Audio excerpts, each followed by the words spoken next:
বিসমিল্লাহির রহমানির রহিম। আমি আজকে তৈরি করব বাকলাভা। বাসায় কীভাবে খুব সহজে বাকলাভা তৈরি করা যায় সেই রেসিপিটা আপনাদের সঙ্গে আজকে শেয়ার করব।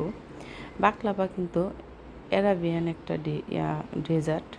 যাই হোক, আমি আজকে বাকলাভাটাই শুরু করি। এই তো এখানে আমি নিয়েছি পেস্তা বাদাম। এখানে 1.5 কাপ পরিমাণ পেস্তা বাদাম নিয়েছি। এখন এটা আমি ব্লেন্ডারে গুঁড়া করে নিব। এই তো গুঁড়া করে নেওয়া হয়ে গেছে। দেখেন, এর চেয়ে বেশি করব না, এই এতটুকু গুঁড়া করব। তো এখন আমি এখানে নিয়েছি 200 গ্রামের পুরো একটা বাটারি আমি এভাবে কেটে নিয়েছি। আর নিয়েছি তো বাকলাভা শিট। বাকলাভা শিটটা আমি আজকে কেনা শিটটা ব্যবহার করেছি। এটা কিন্তু বাসা তৈরি করে নেওয়া যায়। যাই হোক, আজকে আমি কেনা শিট দিয়ে এই বাকলাভাটা তৈরি করব। এই তো শিটগুলো এভাবে একটা একটা করে খুলে নিয়েছি। আর এইভাবে আমি বাটারটা মেল্ট করে নিয়েছি একটু ওভেনে।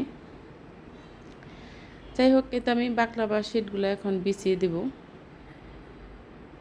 যেহেতু আমার যে প্যানে আমি সেট করব সেটা একটু বড় সাইজের, যার কারণে আমি 2টা শিট এইভাবে দিয়ে দিলাম। আর সাইডে একটা শিট কেটে লম্বা করে এভাবে দিয়ে দিব। এতে বিছিয়ে নিচ্ছি শিটগুলা। একটা করে শিট বিছিয়ে নেব। আর উপরে আমি বেশ কিছুটা বাটার ছড়িয়ে দেব। এই তো এইভাবে দেখে শিখে নিতে হবে। যাই হোক, বাটারটা কিন্তু পর্যাপ্ত পরিমাণ দিতে হবে। এইভাবে আমি নিচে 6টি স্তর করে নিব।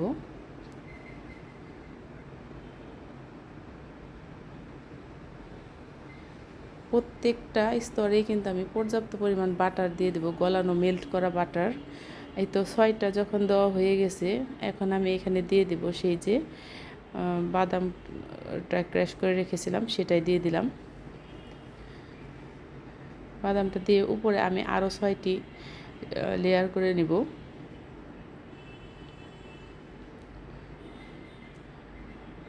এই তো প্রত্যেকটা লেয়ারে সে আগের মতো করে আমি বাটার দিয়ে দিব, মেল্ট করা বাটার।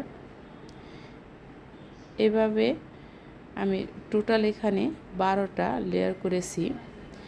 যার 6টা দিয়ে দিয়েছি, 6টা বিছানোর পরে উপরে বাদাম দিয়ে দিয়েছি, তারপরে আবার দিয়েছি আবার উপরে 6টি দিয়ে দিয়েছি।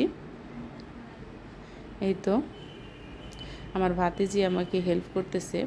এখন আমি এটা কেটে নিব একটা ছুরির সাহায্যে। এভাবে আমি এটা কেটে নিয়েছি। আপনারা আপনাদের পছন্দ মতো ডিজাইন করে কাটতে পারেন। আমি এভাবে কেটে নিয়েছি।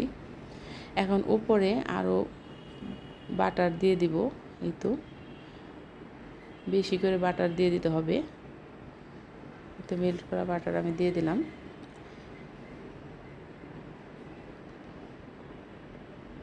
এখন আমি এটা ওভেনে বেক করে নিব 20-25 মিনিট, যত কালার না আসা পর্যন্ত।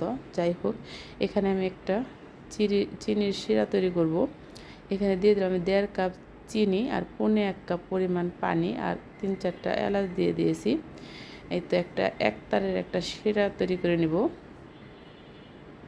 এই তো দেখেন, আমার কিন্তু বাকলাভাটার কালার চলে আসছে। এই পর্যায়ে আমি ওভেন থেকে এটা বের করে নিব। আর এদিকে আমার শিরাটাও ঘন হয়ে আসছে।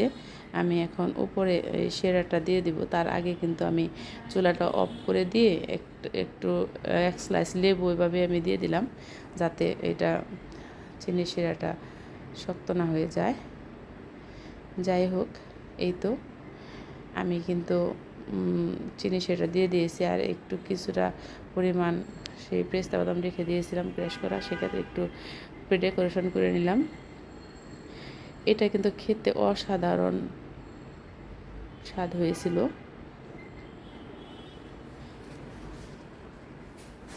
তো দেখেন কতটা সুন্দর হয়েছে। এটা অবশ্যই আপনারা খাওয়ার সময় উপরে কিছুটা মধু দিয়ে দিবেন, তাহলে খেতে কিন্তু ভীষণ ভালো লাগে। এই তো অবশ্যই এটা এভাবে হানি দিয়ে খাবেন। এটা বাসায় এভাবে সহজভাবে তৈরি করে নিতে পারেন। ভালো লাগলে অবশ্যই আমাকে কমেন্টসে জানাবেন। আল্লাহ হাফেজ, আসসালামু আলাইকুম।